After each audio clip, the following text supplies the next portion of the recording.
Yo guys, Whiteboy97 here, the leader of Voltic Pubstomping, and the gameplay you're going to be watching today is an insane AMR9 DNA bomb on Riot.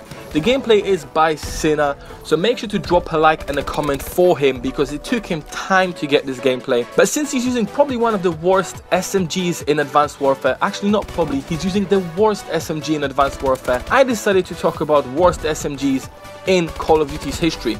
These are my opinions, these are my weapons that I picked personally because I couldn't use them and they were basically useless in Call of Duty.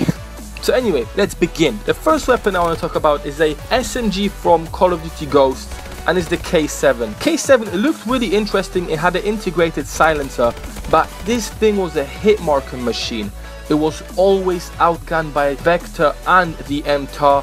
The fire rate was too quick, and you had to reload every single time you killed a person because of the fire rate. It sounded pretty cool though, so that's the only positive about the K7. It sounded cool. We move on to Black Ops 1 now, and we're going to talk about the Spectre. If you played Black Ops 1, you know how bad that gun was. It looked cool, the name was cool. When you actually used the weapon, it was terrible. It had no range, it was shooting way too quick, and it had the weirdest recoil ever on an SMG. Then we move on to Black Ops, we stay in Black Ops 1 actually, we move on to the Scorpion. This gun was weird.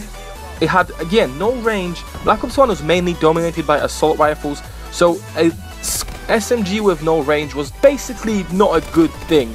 It was always outgunned by every other gun, and it just looked weird. You could play stealthy with it and put maybe a silencer on it and, you know, play defensive in the building, but you probably still get outgunned by something else, for example a Galil or something. Now we move on to Modern Warfare 3, and we're going to talk about the PM9. Do I really have to say anything about the PM9? I mean, this weapon had the worst recoil ever.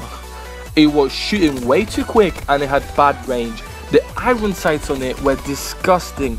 So using this weapon, if you got a MOAB with that weapon, I don't know how you did it, but well done to you, dude. This was one of the worst SMGs I ever used in Call of Duty. Now we move on to Call of Duty 4 Scorpion. Basically very similar to Black Ops 1 Scorpion, but it had literally no damage and no range. So it was even worse than the Black Ops 1 Scorpion. Now we go back to Black Ops 1, and I'm going to talk about the Mini Uzi. No damage yet again, terrible sights, and it was useless. I mean, why would you want a gun with no damage and terrible sights? It was terrible in zombies, terrible in multiplayer, overall a terrible SMG. Now we're moving forward, going back to Call of Duty Ghosts, CBJMS. It was a fun weapon to use, I am not going to lie, but it was always outgunned by the Vector and the MTAR and the Honey Badger in Ghost. It sometimes became a hit marker machine, but when you put long barrel on it with extended mags, you could actually do something, but you still low damage and you usually get outgunned by everything else. And this is probably another PM9 kind of weapon, and it's called PM63 from Black Ops 1. Yet again, another terrible weapon, so much recoil. You could put dual wield on it, but it didn't make a difference. It was as bad as the single one. With dual wield you couldn't aim, and the recoil, the hipfire spread was disgusting, and you lost ammo extremely quick. And the worst weapon I possibly used in a Call of Duty game is probably the Mach 11 from Black Ops 1. This gun had no damage at all. The sights were okay-ish. They were not the greatest, but they were okay. The gun looked cool. It looked like a Uzi, but it was called a Mach. I don't know why they called it a Mach.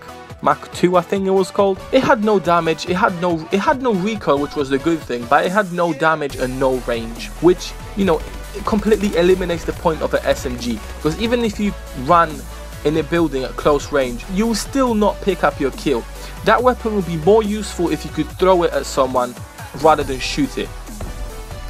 But anyway, going back to the beautiful AMR9 DNA you're watching on the screen now, make sure to subscribe for more gameplays like this. Leave a like if you enjoyed the video, and I will see you guys in the next one.